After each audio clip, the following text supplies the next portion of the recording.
Okay, so everyone, as you see, this is Lars is here. So for anybody who's here, this is well, you know who Lars is, I guess, by this stage, or else you wouldn't be here.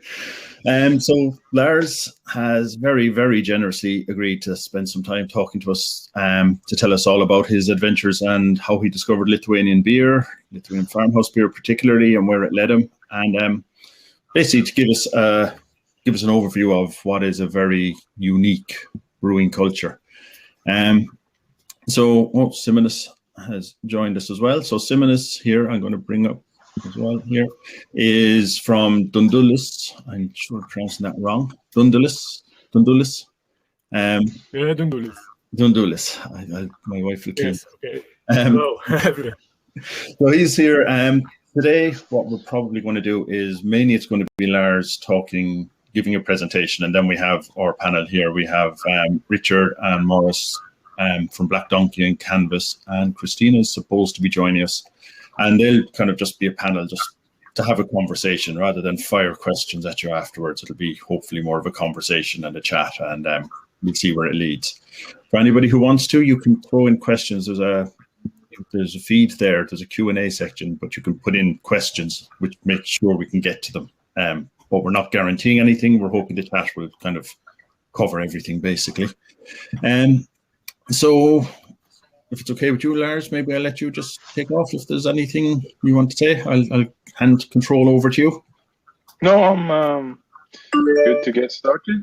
Okay, well, here we go. So we'll let you get started and take it at your own leisure. Yeah. Does everybody see my slides? I can see them. Yeah, great. Yeah. Yeah. So I started getting excited about Lithuanian beer a little over 10 years ago. And at that time, when I started writing about it and talking about it, people were kind of, I won't say they were laughing at me, although they were laughing because they were, they felt it was a little weird to get so excited about something they considered very narrow. I think that's changed now, and the people really have come to recognize that Lithuania has something special about it, and that Lithuanian beer actually is a subject worth studying. But that's been a long process. And the way it started for me was, of all things, a Christmas present from my wife. The book on the right there was written by a Danish brewer who wanted to create a kind of uniquely Nordic beer and to use Nordic brewing traditions to do it. And he, in his book, he describes a visit to a Lithuanian brewer. And I was quite struck by this description because this brewer was making his own malts.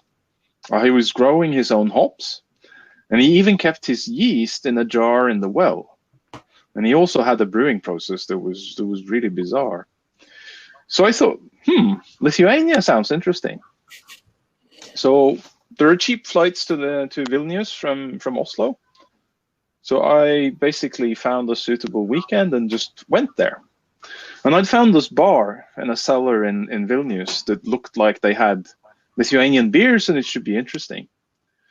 So I just went down there and up to the counter and I asked the waitress, like, can you recommend me a beer? And she got me this one. And literally this first beer was a mind-blowing experience. Like, I'd never tasted anything like this beer. I was totally shocked. And, you know, being the sort of beer nerd that I am, I of course rushed up to the counter and I tried to ask her, so how did they get this flavor? How did they make this beer? You know, was it the hops? And she looks at me and she says, what is hops? And I thought, oh shit, this isn't going to work. And the whole experience was basically like that. There were lots of interesting beers, but it was completely impossible to find out anything beyond the names of the beers, basically. So there were a lot of really interesting pubs, like this one, which was tragically torn down last year. Really amazing place. They served me, for example, this beer, Jovaru Alus. which was a baffling experience. Lots of flavors in there that I had never tasted in a beer before. It was phenolic, it was fruity, there were some grainy, strawy flavors that I couldn't figure out where it came from, and something like walnuts. Really just a mystery, the whole thing. And then I had this beer, which didn't taste of raspberry at all, like not even remotely raspberry flavor in it, but kind of astringent and with some of the same weird flavors as the previous beer, but very, very different. And you see the name of the beer, right? So something that kept happening was that I would go into a bar, sit down at the table, look through the menu and decide, okay, I'm going to have this beer. And then I go to the bar, open my mouth, and I realize I don't remember the name of the beer. So you make a snap decision, okay, I'll have this one. You go back to the table, you take out your notebook, and then, oh, I don't remember the name of this one either. It was not an easy beer culture to explore, let's put it that way. So I actually did several trips to Vilnius and just remained baffled that why were these beers so strange? Like how did they make these beers, and why was it Lithuania and not some other place that had these strange beers? I went to Estonia and I went to Latvia and found nothing like the same sort of beer. And then eventually I discovered that actually Lithuania had a company that did beer tours. And they took me on this whirlwind tour. It was one day driving through eastern part of Lithuania back to Vilnius in one day, visiting 5 breweries on the way. And this really was a beer guide. He had a van with beertourism.lt printed on the side of the van, as he was actually doing these tours commercially. And the very first brewery that we came to was a tiny brew pub. You see the brewer there. He built his own brew kit, and he made, again, beers that were strange. So like he was calling one an ale, but it didn't really taste like any sort of ale that I'd had before. And when I asked him where he learned to brew, it turned out he learned to brew on the internet, just from picking stuff up. So he wasn't, he wasn't like a craft brewer who has learned to brew craft beer. He sort of figured things out from Lithuanian sources. And then we visited this brewery. So what you see here is the brewery, which is in what used to be the barn on this farm. And the reason I considered this guy a farmhouse brewer is not that he's brewing in a barn, but because of this. So this is the brew kit that his grandfather used. So he actually learned how to brew from his father, who also had his own brew kit. And he inherited the yeast, and the whole brewing process and everything about his beer is basically family tradition. And then I visited this brewery called Ualda, and it was the same story. So this brew kit that he's standing in front of here was custom built for this brewery. He learned to brew from his dad, and he was brewing commercially. Yeah, this is also quite interesting. So he had this in the brewery. He had this certificate saying that the government had approved this brewery, and it was dated 1990. And so I said, "Oh, you opened your brewery in 1990?" And he just laughs. No, we became legal in 1990. So he started brewing commercially in the 1980s and sold his beer to neighbors and so on illegally, but using knowledge that was basically transmitted in the family. And this guy, Algimantas, is quite a character. So he wasn't, and when he thought that we weren't drinking fast enough, he would basically stand next to you, take his own glass and just chug all of it down, and then just stare at you saying glug, glug, glug, until you did the same thing. So this this became quite a party, let's put it that way. He'd invited some neighbors as well, and we were a good tour group, and it just kind of took off. And of course, this was our 5th brewery that day, so we'd had a good bit of beer already. And the interpreter had taken her 20-year-old son with her, and he was sitting next to me when I took this photo. And I remember around the time that I took this photo, he looked perfectly normal, but the things that he was saying made absolutely no sense at all. It was just blah blah blah blah blah blah. And I remember thinking that somebody's got to help this guy. And then, you know, it was a party and things happened, and it just slipped my mind. And this photo, you can see my guide with Mantas on the right here, looking at me funnily because I was drunk as a skunk when I took this photo. In fact, the next morning I couldn't remember taking it. And then we go barreling down the road to Piniavos, where I'm supposed to get off and stay in a hotel. And there's this commotion in the van behind me. And before I know it, I'm wet all the way down my back because this 20-year-old guy has overdone it and vomited, and he didn't manage to get out of the car in time. So I arrive at this hotel, clutching a plastic bag with all the bottles that the brewers gave me, reeling drunk and smelling of vomit. And I tried to check in, and I have to explain that it was a brewery tour, and it kind of got a little. And then the woman has to show me the way to the room, so we have to squeeze into an elevator together. That was really, not the highest point of this tour. Let's put it that way. So the next morning, I wake up kind of rotating in bed with this roaring hangover and trying to piece together what I learned. And I realized that a lot of these brewers that I spoke to, they basically had no connection with, you know, the rest of the world when they learned to brew. So 2 of them learned to brew from their families in a tradition that clearly was Lithuanian. They weren't brewing beers like foreign brewers because basically they had no contact with foreign brewing. They had their own tradition for brewing. This was the reason that the beer was so weird.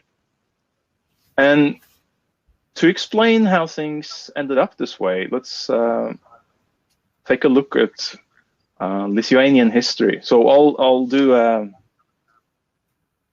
3-minute review of Lithuanian history. It might be maybe a little bit simplified, but you'll get the key points. So Lithuania, as I'm sure you know, is the southernmost of the 3 Baltic states. It's also the largest in terms of population, quite a bit bigger than Latvia and Estonia.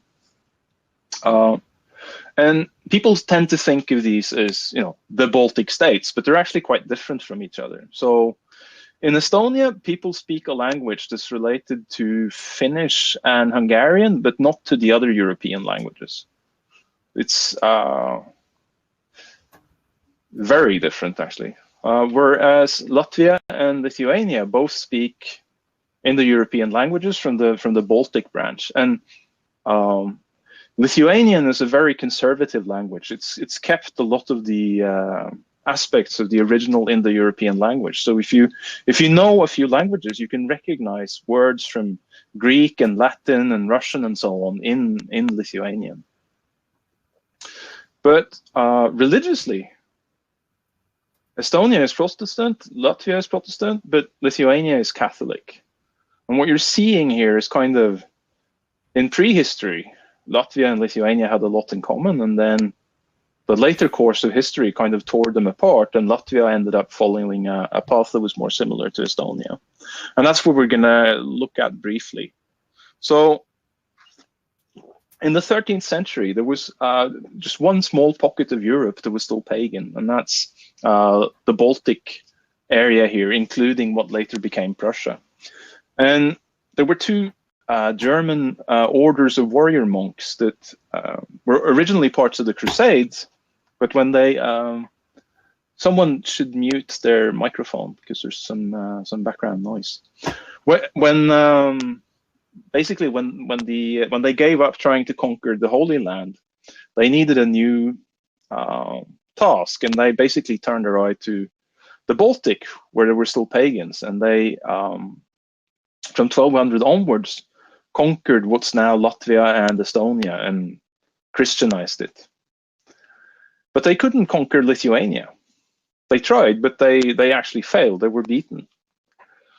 And the Lithuanians then sort of realized that they were in trouble, and they modernized their state. And this actually gave them quite considerable power. So they expanded Lithuania to the east and to the south, all the way to the Black Sea.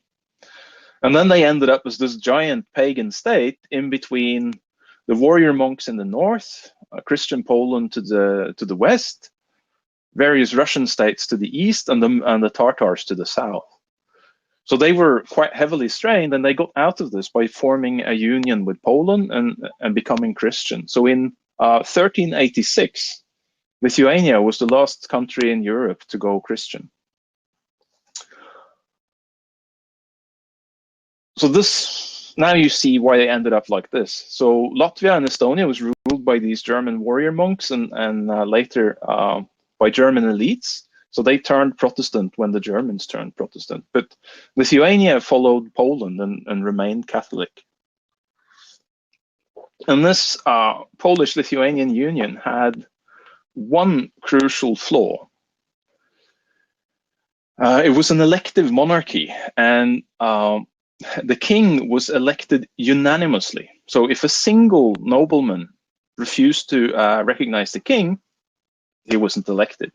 So this led to a situation where the kings basically gave away more and more power to the nobles in order to get elected. So you got a very, very weak king. You actually ended up in a situation where it was perfectly possible to be at war with the king of Lithuania, but not the nobles. And of course, this was not something that turned out very well. So the end of it was that Poland-Lithuania was partitioned by its neighbors. It was completely wiped off the map. It's quite a unique situation, actually, in European history. So Lithuania ended up in Russia together with the other two Baltic states. And then it basically became kind of a backwater, just sitting there on the edge of the Russian Empire and not being developed very much. And then if we skip forward, it ended up as part of the Soviet Union. And in the Soviet Union, all the breweries were nationalized. So there were 6 recipes that were written in Moscow, and the breweries basically brewed them in rotation. So for a commercial brewery, it made absolutely no difference if you made good or totally undrinkable beer, because the customers never knew which brewery had made it anyway. And the government owned the brewery, so even if you were successful, it mattered nothing to you. So this meant that commercial beer at this time was really poor. But the farmers, they knew how to malt, they knew how to brew, and they were growing grain in North Lithuania. They had absolutely everything they needed to brew. So they did. And in fact, northern Lithuania became this kind of hotspot for getting illegal but good beer. So people traveled from Latvia into Lithuania to buy beers for weddings and so on. And even the Lithuanian Communist Party would, when they had a celebration, they would buy illegal beer from the farmers to serve for themselves. And then, of course, the Soviet Union fell apart, and you got this almost explosion, because you have all these farmers in North Lithuania who almost have businesses already, like we saw with Algimantas from Ualda. And so basically what they do is they just get a government stamp of approval for the business that they already have. And within a few years, there's literally hundreds of breweries in North Lithuania, brewing farmhouse ale in wooden vessels and all of that. And the government doesn't actually like this. So one thing that they do is they enact a law that says it's illegal to brew in wood. You have to brew in steel. And that wiped out a lot of these breweries. But some of them did, like we saw with Ualda, and had commercial brew kits made in steel for them. And then over the next 20 years, this mutates and changes, and some of these farmhouse breweries turn into quite large lager breweries, and they take all sorts of directions. But the Lithuanians basically have spent these 20 years in isolation coming up with their own ideas about what beer should be, basically. So when I came to Lithuania in 2010, the brewing scene looked something like this. So you had large industrial lager breweries, and then what I call the regionals, which is smaller breweries that aren't really small and that do a lot of actually quite innovative stuff.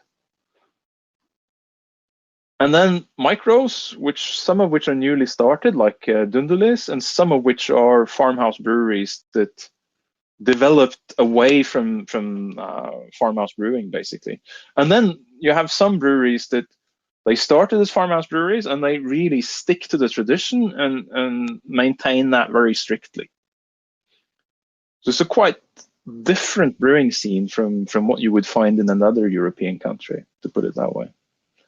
And these industrial lager breweries, they're actually not all the same. So in the 90s, these were, they were originally nationalized and then they were turned private. And they were in a quite bad position with the Soviet-style equipment and not really very well positioned. And what happened was the foreign brewing groups, they saw this as an opportunity to expand, that you could buy these lager breweries cheaply and then develop them. So that's what they did. Carlsberg snapped up 2 of these, for example. So the Finns got another, and there's Royal Unibrew is also a Danish brewing group. So these breweries are, I would say, quite uninteresting because Schwyteris is part of Carlsberg, and it's kind of noticeable.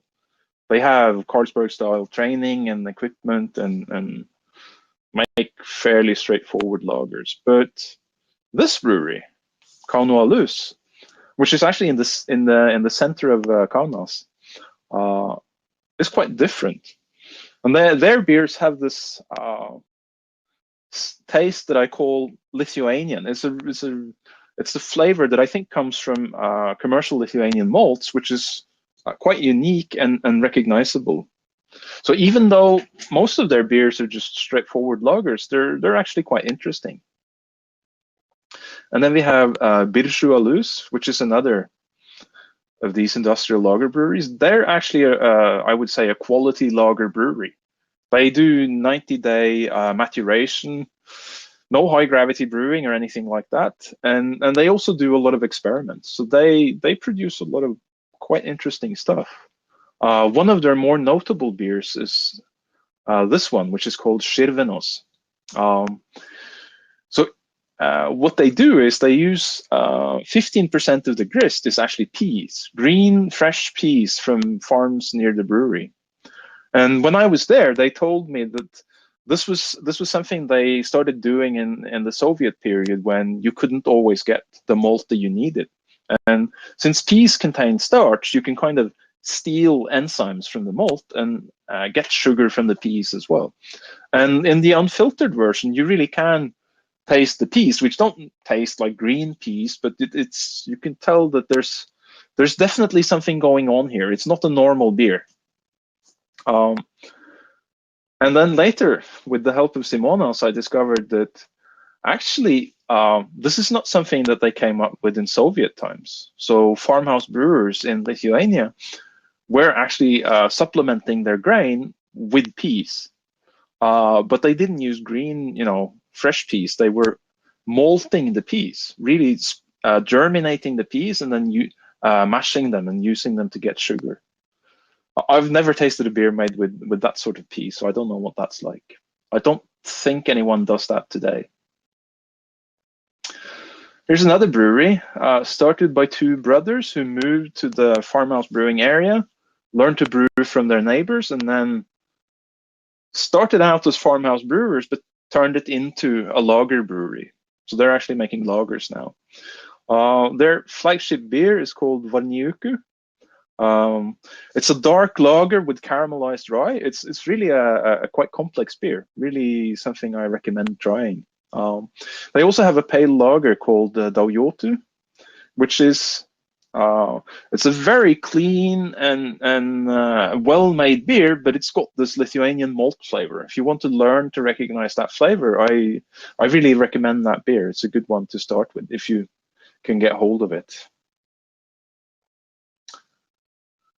But then we can get to the farmhouse brewers. So this is the flagship pub of the Piniavos Brewery. It looks like kind of a country cottage, but it's in the city, in the center of the city of Piniavos, and absolutely gorgeous pub, a wonderful place.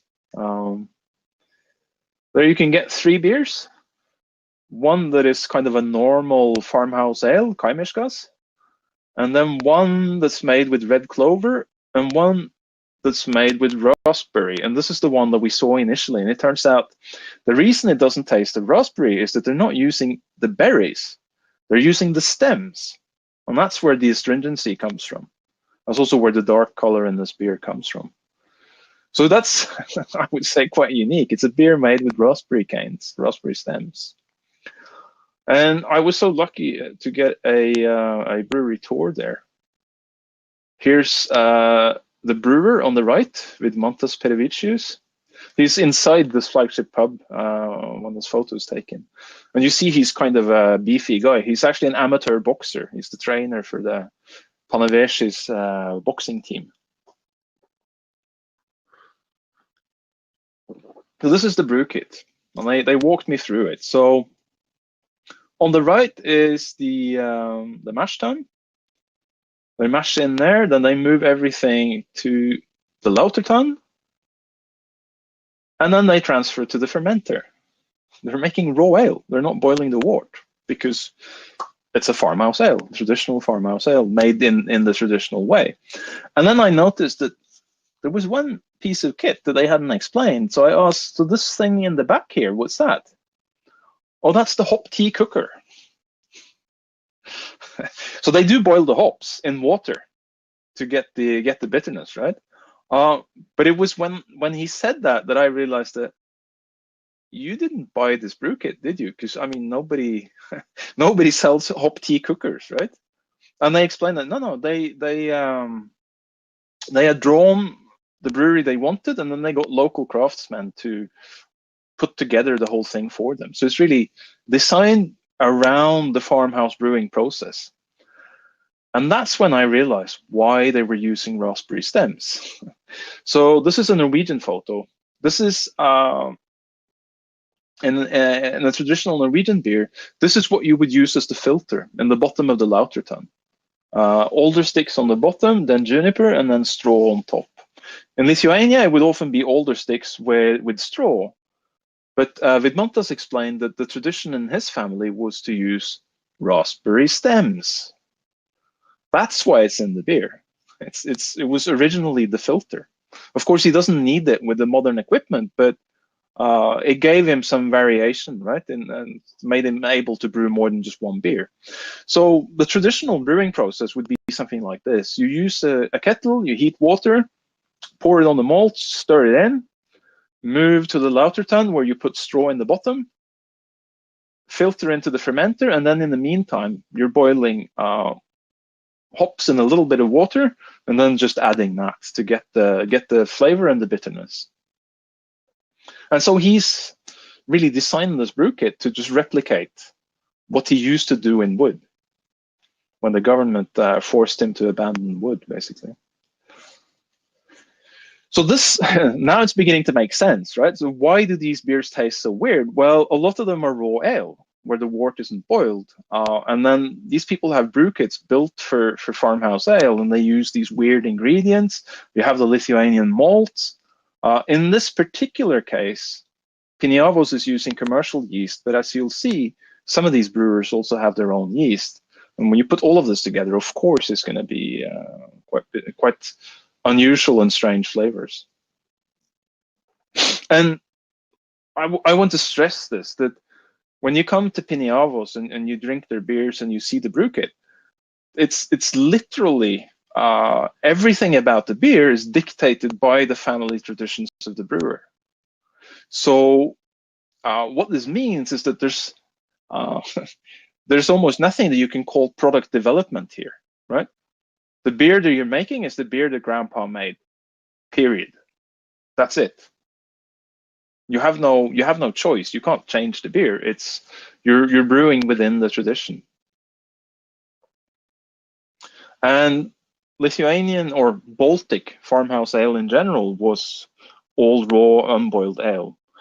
There's 4 white dots here. The top 3 ones are actually Swedish brewers. And you see the one in Western Lithuania, that's in a part of Lithuania that was very close to the German part, which is probably why they are boiling there, or why they used to. And in case you're not familiar with raw ale is not sour because when you mash, you keep the mash at 70+ degrees for over an hour. You're pasteurizing the mash. So you don't actually need to boil to avoid the sourness. And the hop tea solves the problem of getting the isoalpha acids, right? But the important thing, the thing that really matters is that when you don't boil, you keep the protein that coagulates out when you boil. That now remains in the beer, and there's a lot of chemical reactions that happen when you boil that now don't happen. So you're producing a beer that really tastes very different from a boiled beer. It's a whole different category of beer, basically. You get a fuller mouthfeel from the protein, kind of like if you put in oats or you used wheat or something like that. But you also get really unique flavors, and the protein often makes the beer cloudy. So raw ale has been historically a huge part of the world of beer, and even today, my estimate is that half the farmhouse brewers in Europe, they still don't boil. They're still making raw ale. So I would go so far as to say that if you can't recognize the flavor of a raw ale when you taste it, then your education as a beer expert is not complete, basically. And here's another little interesting thing. When you boil, one of the things that happens is that you're destroying the enzymes from the malt. When you don't boil, if you somewhat depending on how you do things, these enzymes can survive. So raw ale brewers tend to mash very warm to compensate for this because their enzymes will keep making sugar, keep breaking down the complex sugars in the fermenter. So Vidmantas Perevicius actually told me that when he began brewing, he didn't know what his mash temperature was because he'd learned to brew traditionally. He knew how to hit the right temperature, but he didn't know what it was. So he started using a thermometer to find out. And he said that any temperature in the 70s will work, he said. And that sounds completely insane until you realize that he's not finished mashing after lautering, right? His mash basically doesn't end until fermentation is done. And I find this very interesting because it's a classic example of where you see a traditional brewer doing something that, he doesn't know he doesn't know what his mash temperature is. Then it turns out his mash temperature is completely insane, and it's very easy to think that this is an uneducated fool that doesn't know what he's doing. And then when you really look into the biochemistry, it turns out, no, you need to do it this way. The tradition and the stuff that he learned is completely correct, even though it seems insane to a modern brewer. So here's another of these farmhouse brewers. Suputa means with foam, and it's the same thing again. That the brewery is in the barn. It was started by Granddad. They're still brewing the way that he did. They even clean their steel brewing vessels with birch infusion because that's what Grandpa did. So in the barn, they have these bunches of birch branches hanging that they use to make this infusion. And they're making a raw ale with hop tea, like Piniavos, but it tastes very different because they have their own family yeast still. And they also actually still keep some of the superstitions. So when they were mashing, I was told that, no, you can't go into the brewery. There must be complete silence during the mashing, or there will be no foam on the beer. And I tried to make a joke. I said, then it will no longer be suputa with foam, right? And the reaction from the brewer's wife was just stony-faced silence. Like, okay, I will pretend you didn't say this very foolish thing. I just carried on with the tour. Their flagship beer is the one that's called Sinovinis, where they use the family yeast. Their yeast actually makes banana flavor, so it tastes like a very strange Hefeweizen in a way. When it's fresh and in good condition, absolutely fantastic beer, wonderful beer. Really recommend it. It's kind of hard to find though. And then we have Yeast, and again, it's the same thing, right? The brewer is Aldona Udriene. She learned to brew from grandpa. She's making raw ale with hop tea. She's brewing in the barn, and she's got her own yeast that she inherited from grandpa, which she pitches at 30C. And this is really quite a beer. It's never the same beer. Like every time you try it, it tastes different. You can recognize that it's Yeast, but it's always different. And when you're drinking it, it's a very, very complex beer. You can like see different facets changing with each sip that you take. And this is the one that had the walnut flavor for reasons I am completely unable to explain. It's also a very dry beer because that yeast is diastatic, it turns out. So it's been measured a couple of times, and the final gravity is 1003, 1004, something like that. But it tastes sweet for reasons that are, again, difficult to explain. And it's not thin. Despite being so dry, it's not thin because it's a raw ale. The proteins fill out the mouthfeel. But I think that the dryness is one reason why it becomes so complex and you can taste so many different aspects of it. There's more farmhouse breweries, but I haven't been able to visit them, so I don't know very much about them. And a lot of them are beers that you can't get in Vilnius. One of these is struck out because the brewer died, and that was the end of that brewery, and he was old. How do you get your hands on these beers? You have to go to Lithuania. There's no other way, which means you can't get them right now. I'll come back to this a little bit toward the end. Then let's talk about the yeast for a moment. This is Aldona Udriene with her yeast in this glass. This is the places where we've found traditional farmhouse yeast in Lithuania so far. Simonas has been very helpful here, and he's found several of these.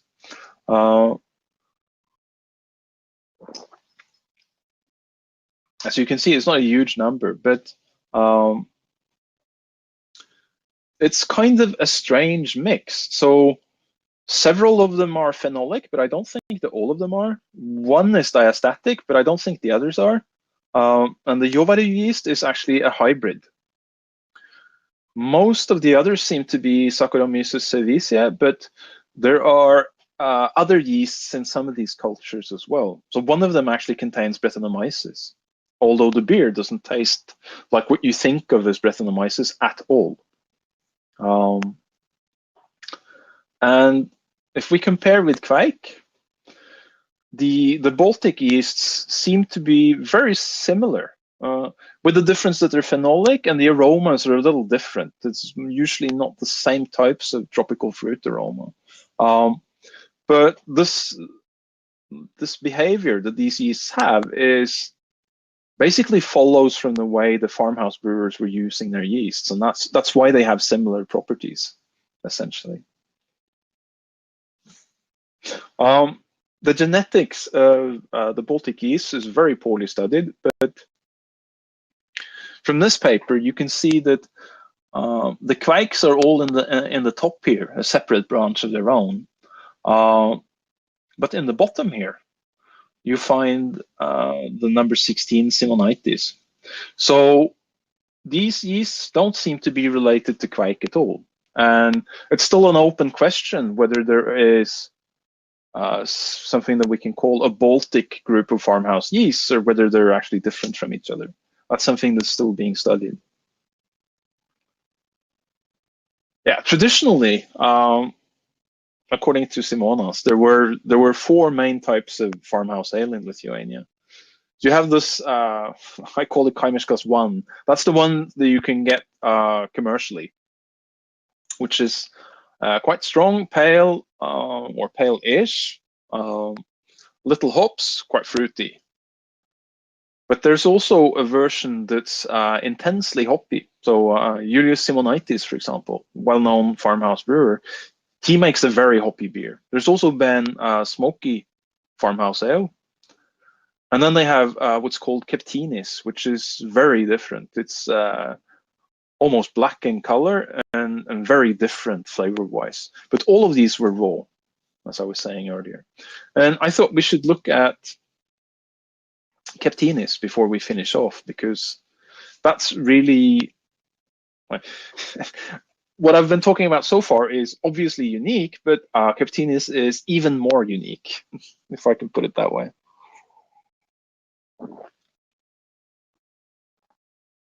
So Ramūnas Šīšas, that I was talking about initially, he is actually a Captinis brewer. So what he does is he bakes the mash in an oven. That's kind of what makes it a Captinis. So Captinis alus literally means baked beer. That's why it has that name. And when I visited him, I couldn't really figure out what it was he was doing. But I was able to, from a library in Vilnius, get hold of this ethnographic account that explained Captinis brewing. And I got a Lithuanian friend to translate it for me. So I wrote up this description, published it on my blog, and a British brewer, English brewer, decided to try following the instructions to make a Captinis. And what he did was he baked all the enzymes out of his malt, and he ended up with black water. You couldn't ferment it. So it was a complete and utter failure. And I realized that basically, an ethnographic description doesn't have temperatures. Quite often, it doesn't have ingredient ratios. So, brewing a beer from that kind of a description quite often isn't possible.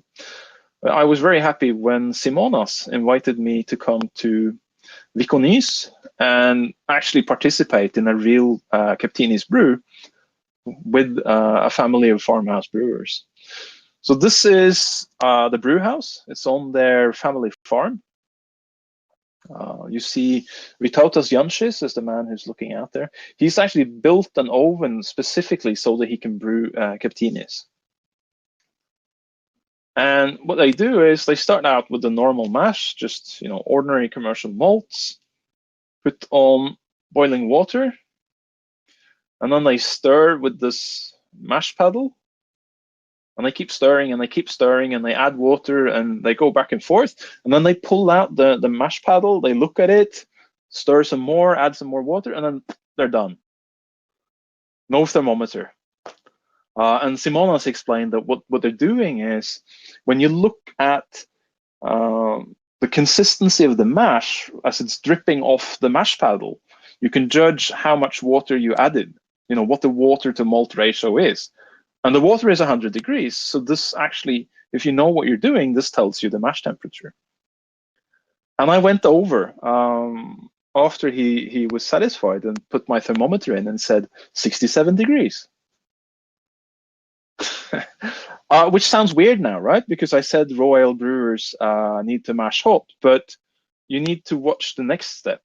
So this mashes for an hour. Then they scoop out the mash, put them in steel boxes, and here you see the oven, right? So he's been running a quite heavy fire in this oven, so it's really, really warm. And then he stuffs the mash in there. And this mash is now saccharified, right? So it's full of sugar. And he produces a beer that looks like porter. But you have to remember that the color in porter comes from taking malt and roasting it, right? But you're roasting starch. That's not what he's done. He's toasting sugars. He's actually making caramel. He gets a completely different flavor from what you have in a porter. In fact, he gets a flavor that I would argue you can't get any other way. It's really a unique type of beer, and it's a whole different kind of black beer, basically. And 3 hours later, when the mash comes out, it looks like this. And now you see what I meant about the caramel, right? You see it on the side here. And there were, for some reason, there were two American guys present at this brewing demonstration, and people were taking pieces of this crust on top and eating it. And one American guy was like, "Oh wow, it tastes of honey. They use honey in the beer here." It's like, no, I saw them make it. There was no honey, but it really did taste of honey. It was quite amazing.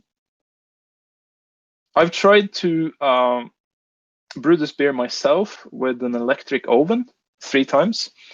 So far, I've not managed to get the same degree of caramel production that they got. I've tried different temperatures. I've tried using hot air. So far, not been completely successful. So next step now, after the baking, is the lautering. So here is the wooden sticks in the bottom. Then they put in the straw. You just chop up this quite hard mash. Dump it in, pour on hot water, and out comes a beer that looks like porter, right? But it doesn't taste like it at all. Yeah, this is another special Lithuanian thing. When he was serving us the beer in his cellar, he takes a bucket and he opens the tap, and out comes foam. It's like he's got a whole bucket full of foam. Because the Lithuanian tradition is to let the beer build up huge pressure in the cask, so that when you're tapping it, you're really getting foam, and then you have to wait for it to settle out and turn into beer. Hugely impressive beer, like massive caramelly, earthy flavor. Really, really a fantastic beer. And what's interesting is if you look at Baltic brewing processes, it's kind of divided. In Lithuania, you have west central part. It's classic raw ale. In the east, it's all oven based. And Estonia has the same east-west divide, although the border is in a different place. Latvia, we still don't quite know what the geography is. That's work to be done, basically. But yeah, I was going to say earlier that, why does Gutautas mash at 67 when he's baking a raw ale? Because he's baking all the enzymes out of the malt afterwards. Again, it makes sense, right? If you look into the details. But why are people baking the mash in an oven, right? How did they come up with this insane idea in the first place? And while we're at it, why are these people not boiling their wort? And if you look closely on this map, you see green dots in Estonia and in Belarus, which is stone brewers. So what's with the stones?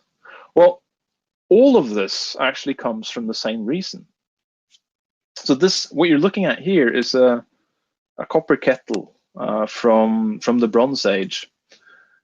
And you see, this is not the kitchen utensil, right? This doesn't look like your kettles. It's got real impressive decorations and so on.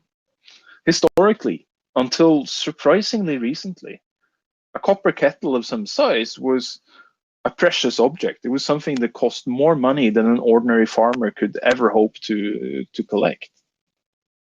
I know this sounds weird, but if you look carefully at older traditions, it shows up very clearly. In Norway, we have a common man's name, which is Kjetil. originally that meant kettle. People were really naming their sons kettle because a kettle was a prestigious and a status object. And in Norse mythology, one of the stories called Hymiskvida, the plot of the story is that Thor and the god of war they're undergoing various trials, and the whole point of the exercise is they're trying to get hold of a big kettle so they can make beer. That's actually what the story is about. So, in fact, the absence of kettles has driven the evolution of farmhouse brewing processes. It's all about overcoming the lack of a kettle. And the Russians developed this type of oven, which is called the piechka in Russian, which is a really, really big oven that is multi-purpose. It heats the house, but it's also actually used for cooking. If you look closely in the opening in the middle here, you can actually see cooking utensils sitting inside the oven. So traditional cooking is actually designed for being done in the oven in these pots. And now we're getting there, right? So you have no kettle, right? But you need to heat your mash. And you're really fed up with using hot stones because it takes a lot of firewood and it's quite risky. But you've got this oven, right? So what you do is you just take your mash and you heat it in the oven. Just put piles of not too wet mash inside there and let it heat. And then you take it out and you brew a raw ale. And that's where Captinai comes from originally. You can also use ceramics, right? Heating ceramics with a fire is possible, but it's kind of risky. But with this, it's much easier. So there's actually two types of oven-based beer. One is where the mash is heated in the oven. It's not mashed first and then baked. But the Lithuanians developed it into what I call modern Captinai, which is where you mash first and then you bake the mash to get these flavors. If you look at farmhouse brewing processes distributed in Europe, you see that the yellow dots is a Eastern European thing. You find them way into Russia, up against the border in Finland. And if I had more data, you would see a few dots into Finland as well. But it's really an Eastern thing. It doesn't occur in Western Europe because in Western Europe, you didn't have these ovens. And there's one thing that people tend to get confused about. They see these loaves being baked in an oven when people make Captinai, but Captinai has nothing to do with bread, right? The thing that goes in the oven is the mash, the barley mash. It's got nothing to do with bread. Whereas kvass, called gira in Lithuania, is made from bread. It's not beer at all. It's not mashed, and it's not very alcoholic either. So kvass has bread in it, but it's not a beer. Captinai doesn't have bread in it, but it's baked in an oven. And if you may recall Egyptian and Mesopotamian beers that were made with ovens using some sort of bread, I think that's a separate development. That's also something to be clarified, but it looks like that's a different thing historically. And it's possible to buy Captinai, but it's not necessarily the same thing as the farmhouse Captinai, because you can just picture it yourself, right? Try baking your entire commercial scale mash in the oven. That's not an easy thing to do. And also, it's difficult to get the same flavor with an electric oven, basically. And then there are also Captinai that you can buy that has US-style craft hops in it, which kind of messes things up a bit. Okay, let's try and round this off. So, summarize. Lithuania really does have beers unlike any other country in Europe, and part of the difference is that you can actually go to Vilnius and you can buy real farmhouse ale made according to traditional processes and recipes with traditional yeast and everything. but also more modern beers that the Lithuanians kind of developed for themselves. And Vilnius is a beautiful city. It's not expensive at all. It's really well worth a trip, although I realize nobody can actually go there at the moment. But it will become possible again one day. And then things have changed since 2012. Now suddenly they have craft brewers, which are threatening to squeeze out some of the more traditional brewers. So now suddenly there is IPA and porter and all of this stuff in Vilnius, which they didn't actually have in 2012. So there's, I mean, it's difficult to be to complain the craft beers come to Lithuania, but it's for people who are excited about the traditional stuff, it can be a problem.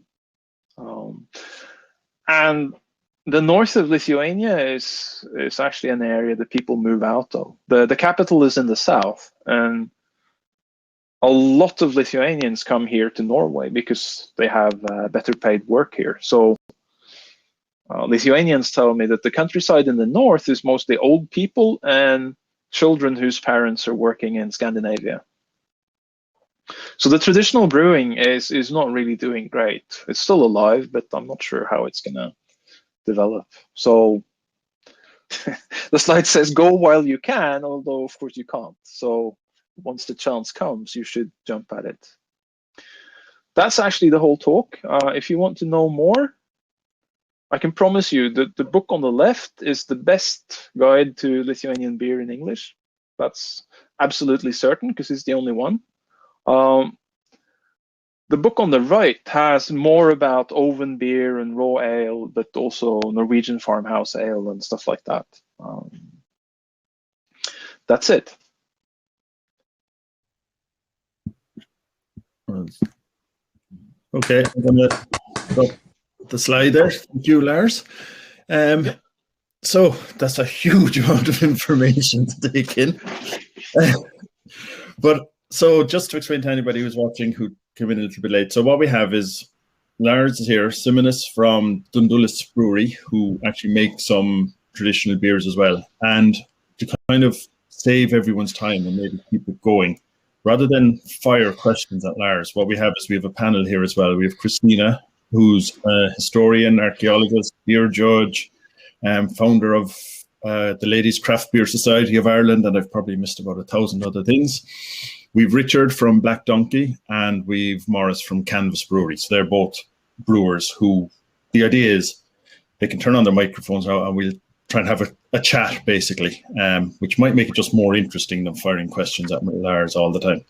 Feel free to ask some questions in the Q&A section there, but hopefully we'll cover a lot of it. So, so what I'd say is, who wants to ask a question? Who wants to say something? Marius, we can't hear you. Oh, well, I wasn't saying anything, so that's fine. No, not sorry. We're going to confuse your name. I'll change. Moss, we can't hear you. I was saying Marius. Okay, I can explain the situation now in what is in Lithuania. During the COVID, some situation changed, and it's on the wrong side because a lot of these farmhouse brewers were shut down, and some brewers like Piniavos Brewery, we just switched to we started to sell the beers in supermarkets. So we started to pasteurize the beer and making more commercial. So it's modernized. So even COVID changes the situation in the beer market. So so the situation is like this.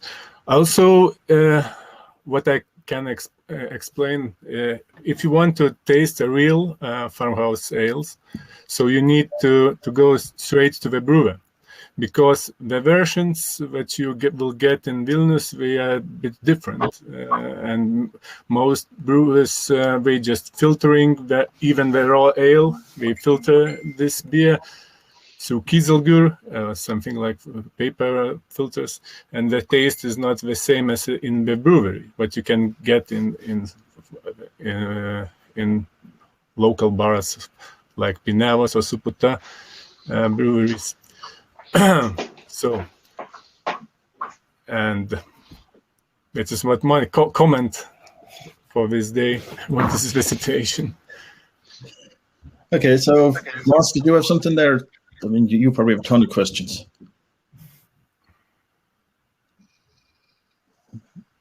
No, we can't hear you. I don't know what's going on. So, yeah, Richard, you can ask away there yourself. Well, I suppose my first question is it likely that post-COVID, that Farmhouse Brewery tour that you were on, Lars, is something like that still going to be operational? Was it operational pre-COVID? Is there a sort of, have the farmhouse breweries in any way, shape, or form managed to embrace the tourism potential of something so unique? Well, the guy that I did my tour with, he actually died a few years ago. But there is a tourism company in Vilnius that's started offering these tours again. So I have never met them. They just started. So I don't know the details, but it looks like that will be possible. But to what extent the farmhouse brewers actually make any money from this tourism is a bit of a mystery to me. Maybe Simonas knows more about that. Currently, I don't know any company which makes it was. Maybe you know, but I don't. There is. I was in touch with them.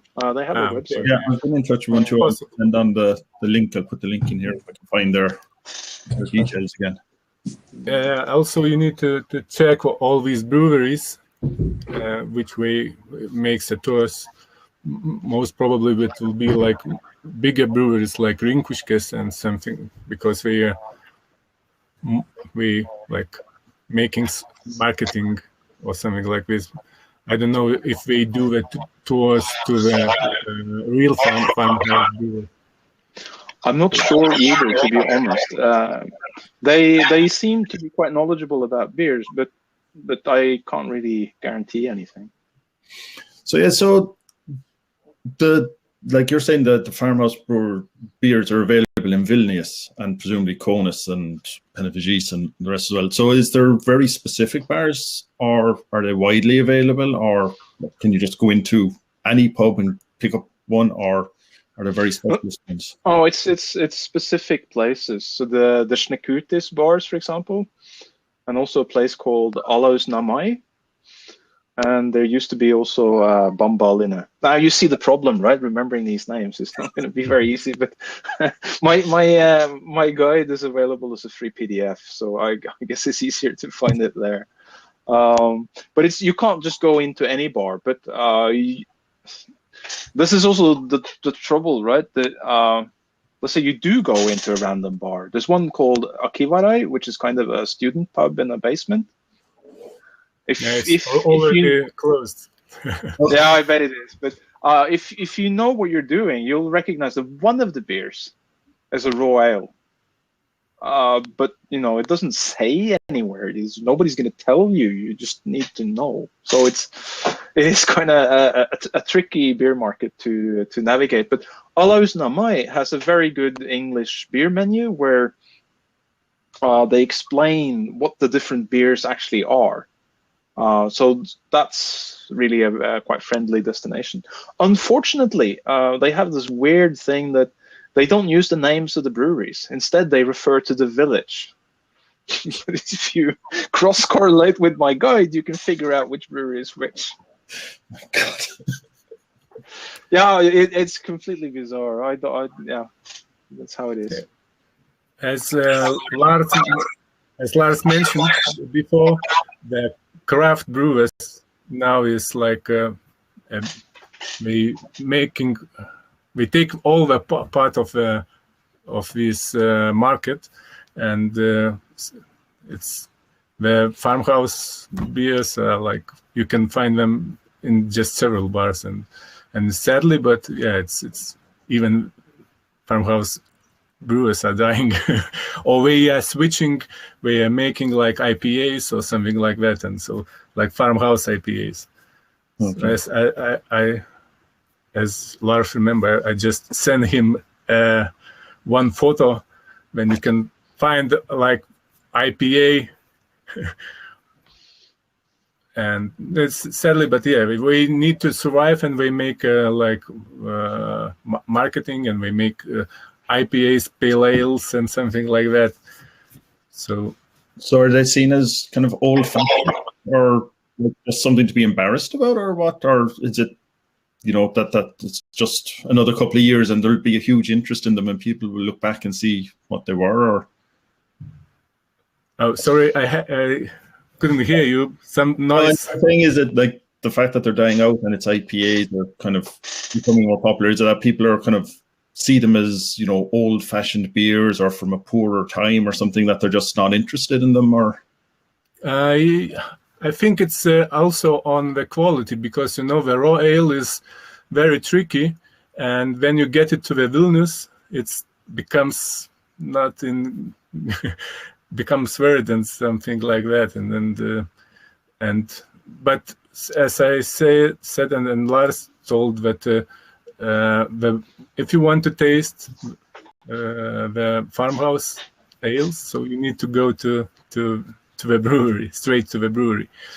And I think like Jovaru, the brewery, and Čižas, we are like these wolves, which conservatives, we are conservative, and we still brew the farmhouse ales. Other brewers are switching to more craft beer scene, and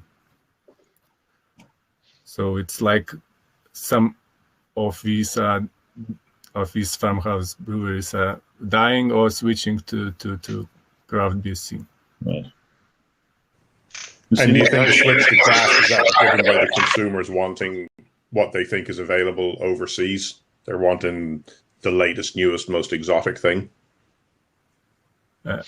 Yeah, craft beer is cool, right? It's the same thing here, and it's also the same thing there. So, to some extent, yes.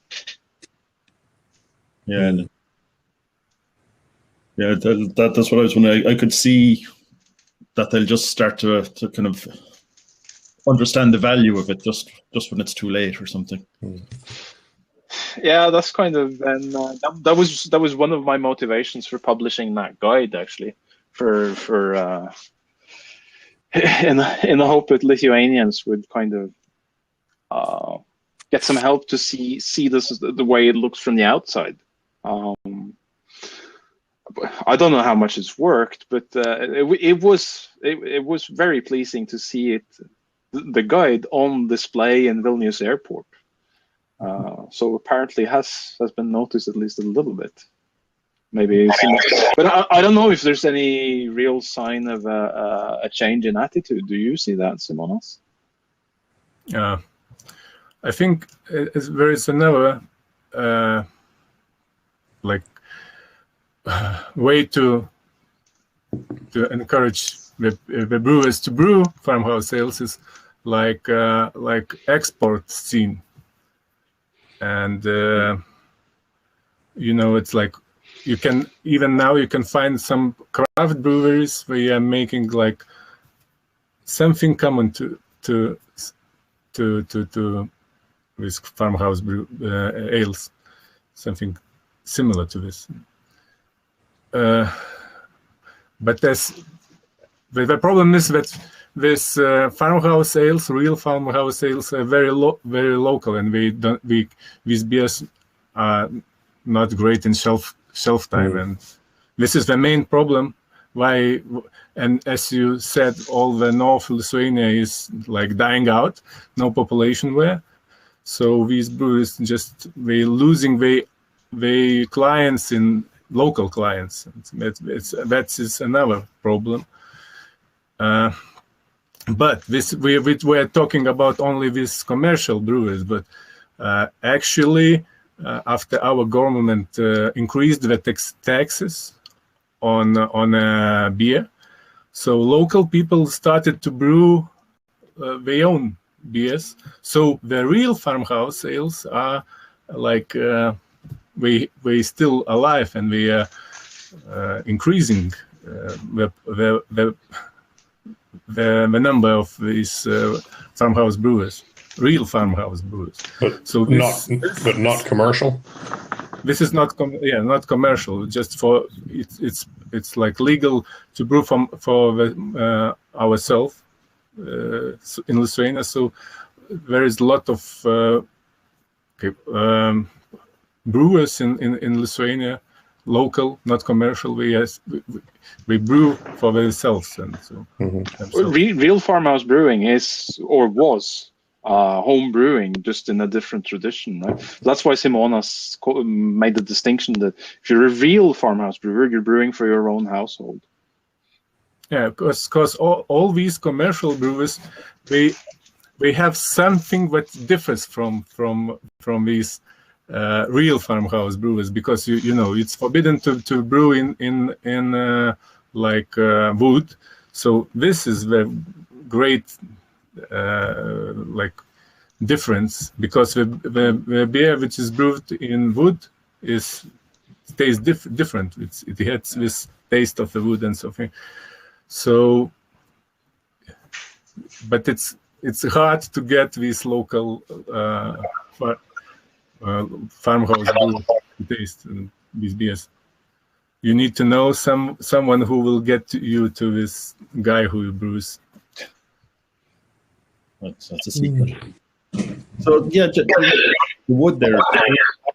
Lars, you said that you banned brewing with wood, or banned with. Yeah, it's banned, but now we are changing the situation. We are talking with the government, and now it's allowed if you have a heritage sign. So I think it will be possible now to brew in a wood. And is that just purely for some sort of sanitary health? Why did they ban it? Yeah, you need to have these heritage signs and something like this, and now then you can brew it. Okay. Probably some microbiologist who works for the government decided that sanitary standards and all this kind of stuff. They did the same thing to the cheese industry in Italy, where they tried to outlaw the use of wood in cheese making, and it didn't go down very well, so they had to reverse it. I don't know in what the status was in Lithuania, but it's the kind of thing that the EU comes up with because they got nothing better to do. This was before they joined the EU, but as I understand it, the government isn't necessarily, or wasn't necessarily, very supportive of small brewers, and would rather see big commercial ones. They forbid to brew in wooden vessels when these large breweries came to the Lithuanian scene, like Carlsberg and so on, because there were so many breweries in Lithuania, maybe up to 100, and they brew locally, and it was hard to get into the scene even for these large breweries. They just lobby. So we just find the way how to shut these small breweries. So we just forbid to brew in wood, because all these breweries were brewing in the wood in the 90s. Yeah. And it was too big investment to change to the steel, all the equipment. So after this, lot of breweries shut down in Lithuania. Okay. Yeah, so it was just purely commercial, monopolistic decision. Mm-hmm. Zina, did you? I have lots of questions. So actually, Lars, I was reading your book, rereading it, and it's really interesting. So I have some historical questions, if that's okay. Great. So I was particularly interested. You talk about old folk songs and how they talk about beer. In particular, they talk about hop growing. And I was really struck by that, and I wondered how long historically hops had been added to Lithuanian beer, or do we even know that? Just given that the prevalence of ale over hopped beer in a lot of places for a lot of period of time. I was just really struck by that when I was reading. Well, I think the kind of history of hops that's become accepted is, is mostly based on documentary evidence, which is not where you actually find the evidence. So we know hops have been used in beers at least since the 7th century in Germany. And in Russia, there was actually a huge hop trade already in the 15th century. So it seems like Britain was really very, very late to the party, if I can put it that way. But I don't think anybody knows when the Lithuanians actually started using hops. Do you, Simonas? And as archaeological evidences in 13th century, there is found some seeds of the hops in some archaeological area. Also we have some in 16th century we have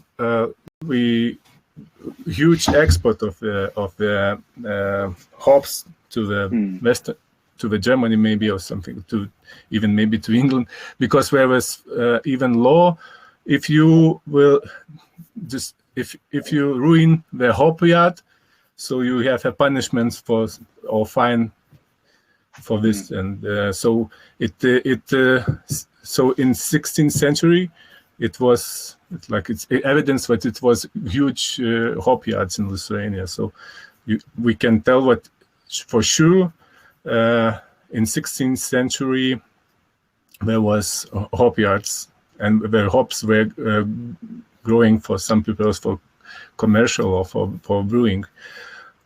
Also there is evidence with the Kiev, Russia, and this birch notes, where was written also in 13th century what some, if you know, Lithuania was large in that time. It was till the Black Sea. These in Novgorod belonged in some part of to Lithuania. We paid taxes to Lithuania. So we also were written that we will buy their hops and will brew a beer. So we can say what in maybe it was used, but the hops in the beer in 13th, 14th century in that pattern. Yeah, and maybe also before, right? You don't know that it wasn't. Yeah. It's hard to tell it, but because we need to do most investigation. Presence of hops, were they used in this? Were they used as medicine? Yeah, very, very interesting. Thank you so much. Mm-hmm. I have a follow-up question with that. Is Lars, in your book, you talked about dark beer being considered sacred, similar to altar wine, and I just wanted to hear a bit more about that. I don't know anything more. Ramuna Shisha said that, but I don't know what was behind it. I've never been able to find out. Do you have any ideas, Simonas? I don't know. Actually, it's regarding maybe Captinai, but it was I was reading that till the 19th century, all the beer was Captinai in Lithuania, not in Lithuania, in that north part of Lithuania, and the people told that I have found some evidence that the Captinai beer was the main beer, and modern beer was other beer, like not Captinai. So in the 19th century, it says that in 19th century it was all the beer was like Captinai. But the secret, I don't know what is secret here. Maybe it's like old beer. Like that. Yeah, I was thinking that too, because beer in general was seen as sacred. So that may be a better explanation, actually.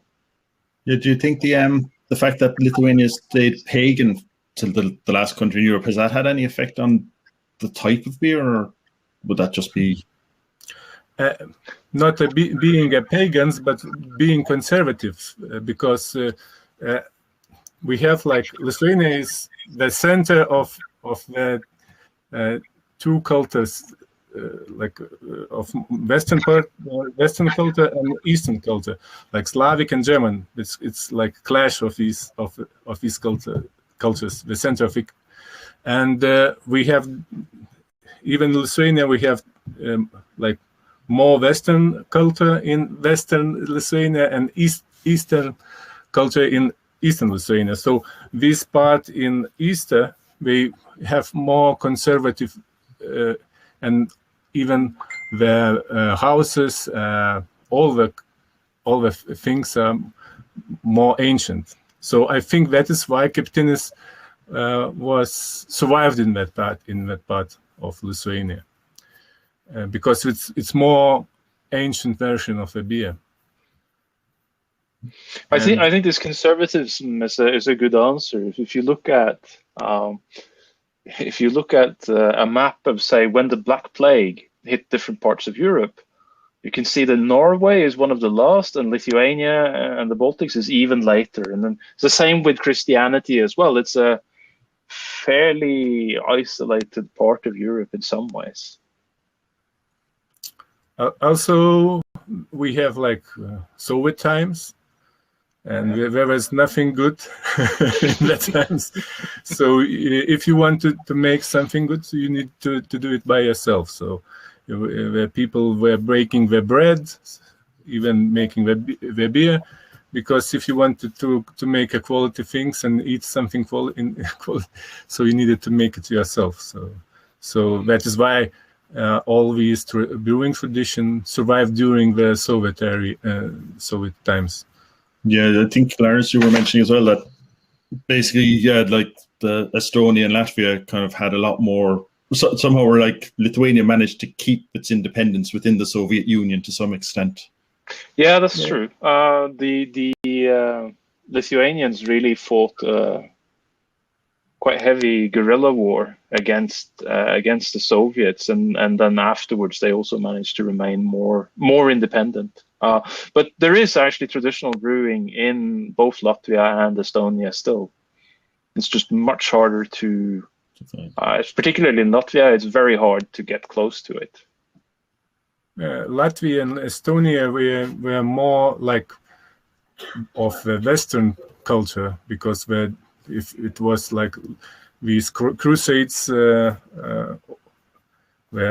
occupied Latvia and Estonia, and we've spread the Western culture to that region, and all later all the economics and were more Western orientated, more Western, and all these like monetary things and everything, they started to buy the beer, not to brew by themselves. And so, and in Lithuania we were more agraric country, and so that is why the beer tradition survived.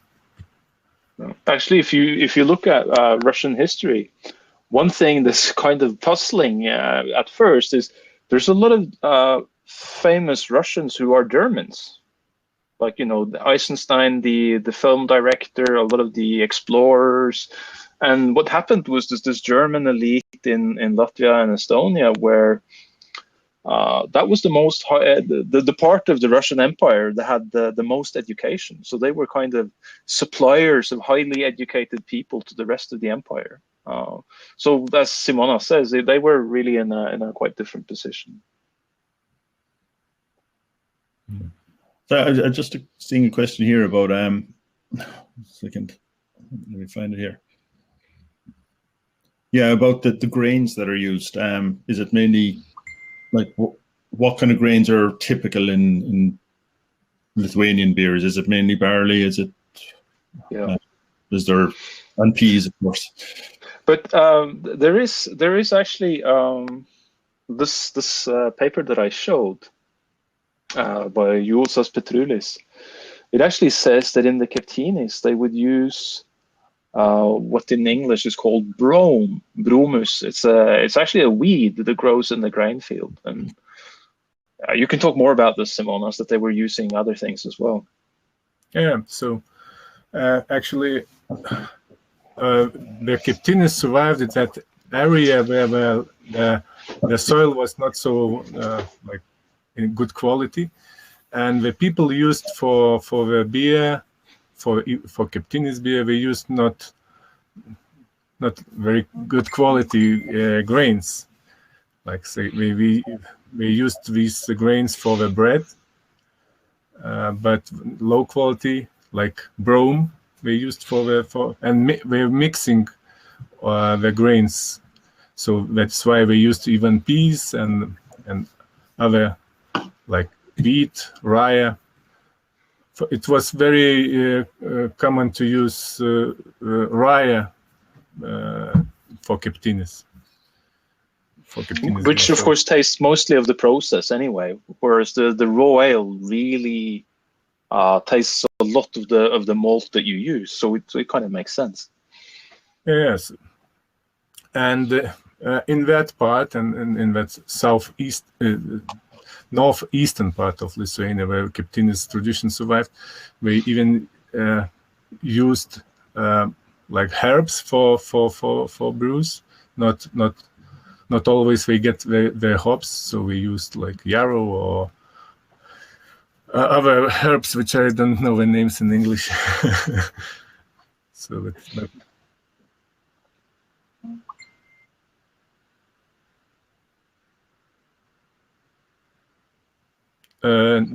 No, brome looks like very similar to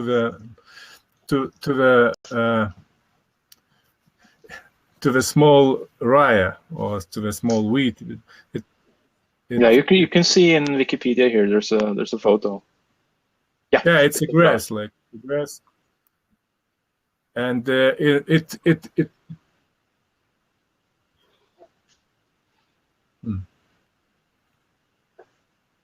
Yeah, actually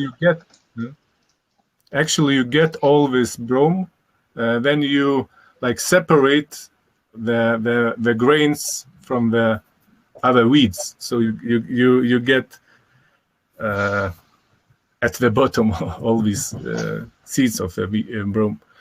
As I also do like experiments, I'm growing the barley and growing my hops, so like reconstruction of this process that we're in. So I found that the brome you get it, then you separate the grains from all other weeds, so you get it. So maybe people used to they didn't throw these seeds away. We used to make a Captinai's beer. And not a waste, yeah. Yep. And actually, some Swedish guy also now is growing this brome, and he is baking a bread from this, and he wants to reconstruct that and to make this wheat like popular in making a bread and making a beer. Because I think even in Scandinavia it was used for baking bread, and because in Scandinavia people mostly grew oats and barley and rye, and so the traditional Norwegian bread was very thin, crisp bread, wafer thin crisp bread. But the Swedes had that, and they had rye bread, and they also had what they call crisp bread, which is a little thicker, often made from rye and leaven. So they had more complicated bread traditions than what Norway had. But wheat, basically, which is what you need for real bread, wasn't grown in Norway or Sweden almost at all, because it's too far north, basically. Yeah, I think you mentioned in your book, if I remember right, that mainly, that all the good stuff was kept for bread, and there was only what was left over was what you'd make your beer from, because you couldn't get the same nourishment or whatever out of it. Well, that's been there's been a few different approaches to that. So some places, they would, when you harvested, you would sort the grain, and the best grain would be for seed and for malt. But other places, they didn't care so much about that. So that's that's actually a little complicated how that was. Well, and it might be, as Simonas was kind of implying, if your beer tastes very much from the process, like with Captinais, it might not matter so much what sort of grain you use to make it. Whereas with another brewing process, the flavor of the grain might come through much more, and then you would be more careful. But I haven't looked at that systematically if the same pattern holds other places than in Lithuania. Yeah, but actually, even the beer was like part of the food, not like in Lithuania. It was like that is why the beer was raw, because these proteins, this is like a food, and many old brewers, they just say, "What if you will boil the beer, we will lose the food in it." So it's very strange for us now, because we use like the beer just for fun, not for entertainment, but at that times it was a part of a diet diet. Yeah. Which it never was in Norway, because we didn't have enough grain for that. So it was strictly for celebration, and the Norwegian view was that when you brewed, you took the food away from people. So we actually brewed, like, in Norway it's normal to brew once or twice a year, no more. Yeah, in north of Lithuania, you brew the beer when you end the beer. So you always have beer in the cellar. Yeah. So which was the same in Denmark and the same in Sweden, but not in Norway. Okay. So you'd be brewing kind of constantly every couple of weeks, and it's not a couple of weeks, because there is farmhouse brewers. The batch of the beer, it's like 100 or 200 liters. So we brew maybe every second month, or if we have like field works, it's very similar to like saison beers. Like you brew the bigger batches for field works, and you need to keep it to treat your workers in the fields. So it's very similar to that. So, because and generally speaking, Lithuanian traditional brewing is all with malted grains. There's no raw grains used. No, I don't think so. Yeah, all the grains were like malted, and even the pieces. There is sources of like rules how to malt the grains, and they explain that you need to malt the peas separately, because they sprouts more early, and so I think all the grains were malted. And in Finland, there were parts of the country where they didn't malt all the grain, but that's the only place I've ever heard of that. And the brewing processes, if you ask the brewer, how do you start to brew the beer? So he will tell you, you need to make a malt. Yes. Yep. That's the same everywhere. Like, all descriptions of brewing start with the malting. Yeah. Because of course, you're a farmhouse brewer, you're using your own grain, so that's the first step, obviously. Yeah. I'm not sure. Can you hear us? Can you hear me now, guys? We can now, yes. There's a very interesting, there's the same tradition of when you were trashing the grain here in Ireland, that you needed to have a barrel of beer.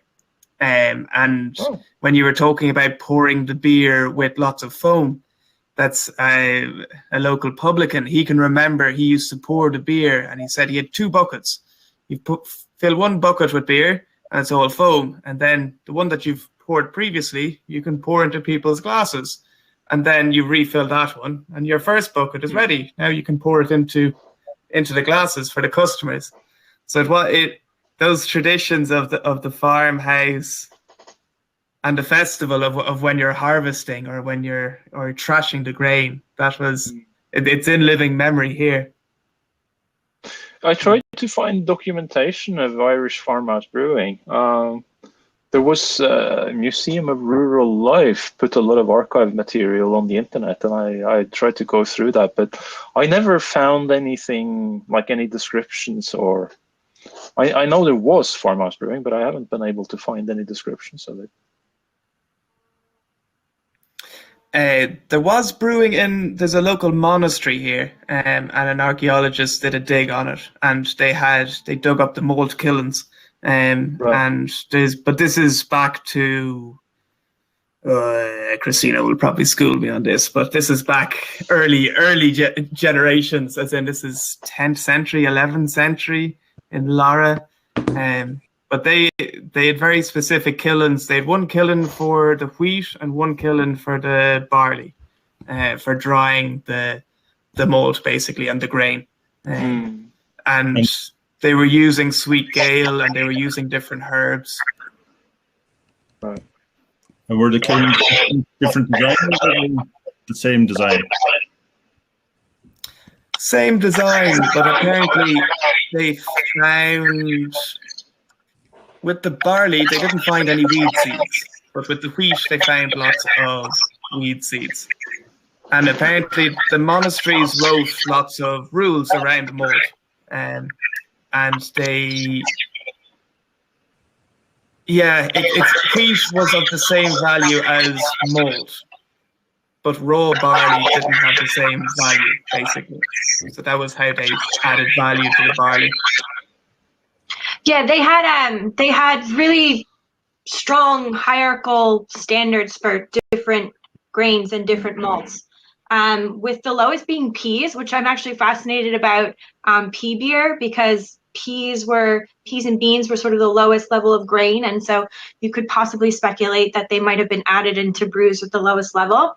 But yeah, absolutely, very, very hierarchical about what sort of grains went to what sort of social class and how they aligned, and how that actually translated into lived reality is something different. As we all know, written sources can be prescriptive rather than reflective of lived reality. But it is really interesting, and specifically about monastic communities in Ireland, we do have really elaborate grain bills with 4 different grains and that sorts of thing into the medieval period. So it's really interesting, actually. This was news to me. Thanks.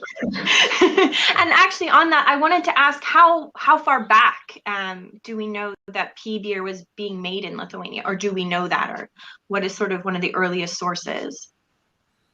For the beer we have like in 1936, I think, the one historian, he was like made like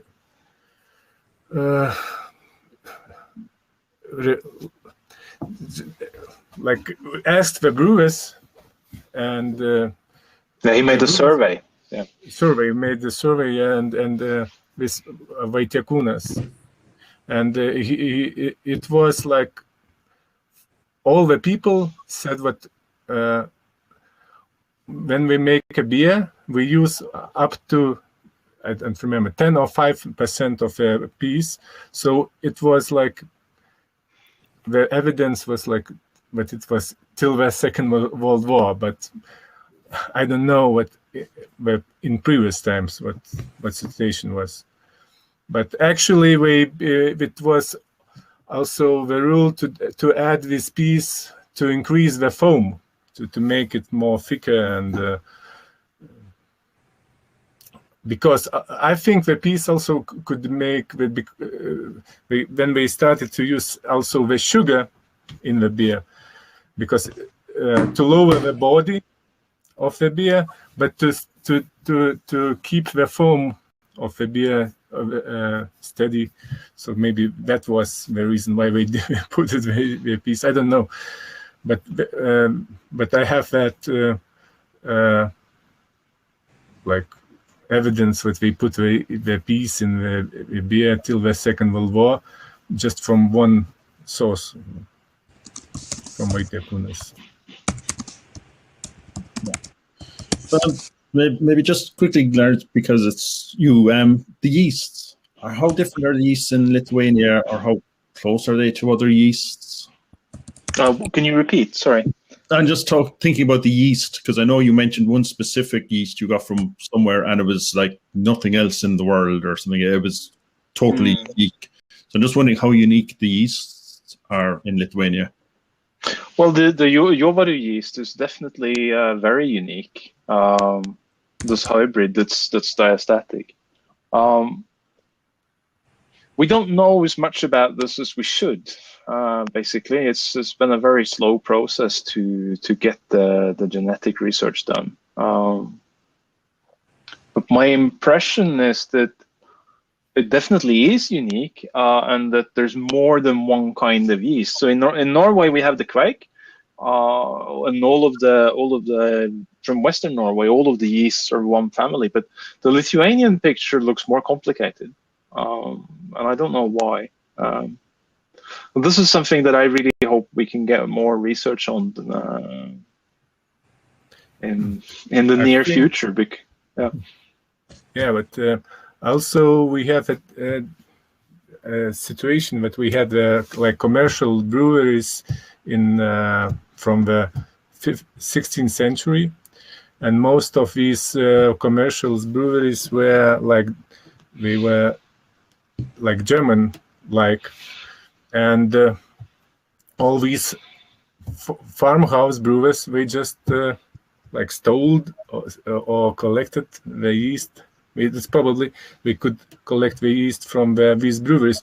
That is why the Simonas yeast is more like German-like yeast. And for example, Jovaru, they are very different from Simonas yeast, and maybe we made their own yeast we just found somewhere on the fruits or something like that. I don't know. Well, I think the reason the Simonas yeast is related to continental yeast is the same as why the kveik is, right? That people were really very careful to have good yeast and to choose the best yeast. So the same families of yeasts seem to have spread all over Europe, basically. I mean, even to Western Norway, which is quite spectacular when you think about it. Yeah, but we have in Lithuania like the hops, and the people, if you ask where you get these hops, the rhizomes of these hops, they said we stole from the brewery hop yard. So probably it was also we stole the yeast also, or just collected, or the brewer gave them. Because even now the farmhouse brewers, they intend to use the commercial yeast because they are cleaner in taste and more like smooth taste and so forth. So a lot of these even brewers from Biržai, from north of Lithuania, so they tend to use commercial yeast, and because we say all the yeast tastes a bit weird. So I think these Lithuanian yeast were two types. Maybe one of these yeast are collected from the brewers and like kept for a while. From the 16th century, some mutations happened during that time, and other source of these yeast are local. So that is why it's some so different yeast in Lithuania. Okay. This is just my opinion. Yeah, so I mean, we're kind of testing your generosity of time here, but I know next week you're all agreeing to give your time up again and actually talk about specific beer types, which hopefully we'll get. But Where do you see this, like Lithuanian beers? Can they influence, or can little parts of it influence craft beer, as we call it, like the kind of modern? Where could influences come in, or how can it be adapted? I think it bloody well should inform craft brewing. I mean, there's no good reason why craft brewers can't play with techniques like raw ale or Captinai or other aspects of traditional brewing. So, I mean, you don't have to be born in North Lithuania to not boil the wort. Let's put it that way. Maybe you have something to add, Simonas. Yeah, if you want to be a real craft brewer, so you need to make to have to show your techniques, not only ingredients. So that is why the farmhouse brews will be popular, I think. That is now happening in the United States, and because if you want to show that you are small and you are a real craft brewer, so you need to show your techniques, not the ingredients. Yeah, throw away your thermometer and your hydrometer. Yeah. Then you're a real craft brewer. And just do it. I suppose it would all just have to be small batch and pretend. This is really come visit us in North Tipperary and you'll see that. Okay. Okay. Listen, does anybody else have any questions or anything? Because we're testing people's generosity here on their time. I had an interesting one on. Do you expect a canvas doing a Captinas? That an archaeologist actually was also mentioning that in Ireland there was a tradition of Tórtán, which are little mold cakes. Which, as far as I go back, I've made a few actually for a beer. But as far back, it seems it nearly goes back as far as Babylonia and Egypt, that you have two different styles of making beer. One with a mash, basically, and the other one which making malt cakes. Which it's very impressive because these little malt cakes, once you dry them, you can keep them for quite a while. They store quite well. So you're saying that was traditional here as well? Yeah, that they have an Irish word. Christina might know more. I don't. This is second-hand information from someone who knows more about this. But I remember the word Tórtán is the Irish word for a malt cake, apparently in Old Irish. Mm-hmm. Yeah, we have in the old sources, the old Irish Brehon laws. There's 3 tests for malt, and one of them is Catherine Sims argues after you make a small malt cake and you test it for health, which is digestibility and those sorts of things. Interesting. So in Lithuania, the Captinai mostly was brewed by women, and those women was like they brewed that beer even for funerals. So you never know when someone will die. So that these women just made breads from the malt, and they kept for a while, for such a event. So it also was tradition to keep these loaves of the mash for that reason. So it wasn't. That's actually known from Norway in a different way. That people would it's known that old people would prepare the malt for their own funeral beer. Actually, so there's even a quote from one older man who said, he was so happy with the malts that he'd made that he said, "They will not be putting me in the ground with shame." I have a real funeral beer. But I interrupted somebody. Sorry.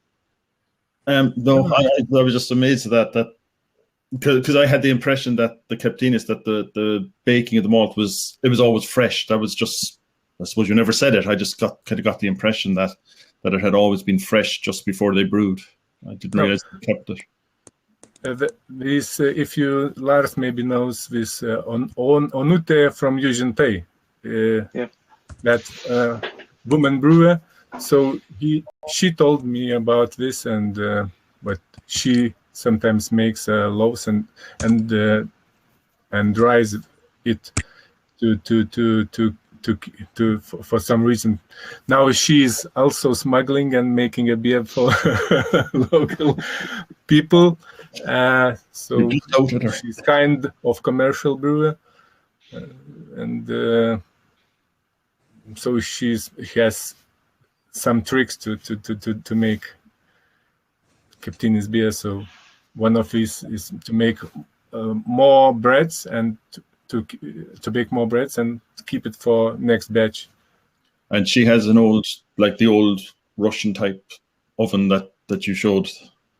Yeah. Used to be in all the old So houses. if you want, also the Captinai's tradition is dying out because all these ovens is very expensive to build in our times. I presume those ovens would have been wood-fired, presumably, rather than coal-fired. Yes. Oh, yes. Did they impart any smokiness to the Captinai's? No. No, I never too saw hot. I don't know. No, it's because you need to clean everything. There is no there is a chimney and all the smoke goes out, and you need to burn out everything and all these like stones were heated and all the like high temperature is just from these stones, not from the direct. Okay. No. These ovens are actually very impressive because when you fire it, you are heating this huge brick structure that's really extracting all the heat from the wood. And what I'm told is that if you have one of these ovens when it's like really cold, say -30, you heat it like twice a week maybe. That's all you need because it will really store the heat for a long time.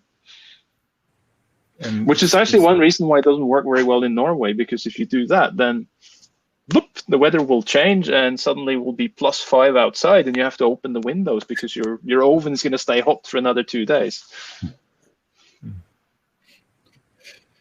Okay, well, I was thinking about the tradition and the farmhouse tradition in Ireland, and what's really interesting is when you can hear about this tradition of living people who are brewing it, and as in if there is an evidence of brewing in Ireland from back in the day. I haven't met a farmhouse brewer, but I think poitín definitely has survived. Now that's illicit, so it's hard to get anyone on record saying or explaining how it's made, but it might be an interesting different thought. Right. Listen, everybody, we've been nearly 2 hours now, so I just really, really appreciate everyone's time, especially Simonas and Lars. I mean, you've been very generous, and we're going to see you next week again. So, look, Moss managed to come on for the last second. He's pulled up on camera.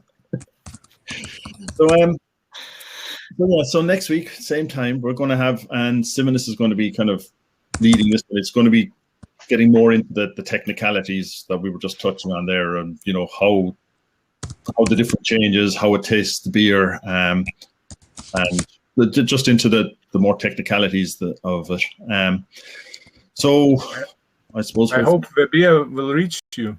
We hope so. No, we'll be there. But yeah, he's very generous, and for anybody who knows, Dundulis do make a lot of craft beers. Unfortunately for Simonas, you don't actually seem to sell them to Ireland on your website. Okay, we'll check. So just in case anybody next week gets very thirsty looking at it, you might want to be prepared. Yeah. So we'll see next week around the same time. If anybody else at the end of this, if you don't close your tab, you can exit the session and you can continue talking. There's a lounge area there with tables, so anybody who wants to talk just can continue talking. In the meantime, I'll just play out a little thing and say thank you to Lars, Simonas, Christina, Richard, and Moss. And it was very enjoyable, very, I think, full of information. I think everybody will agree. So we'll see you next week, hopefully. All going well.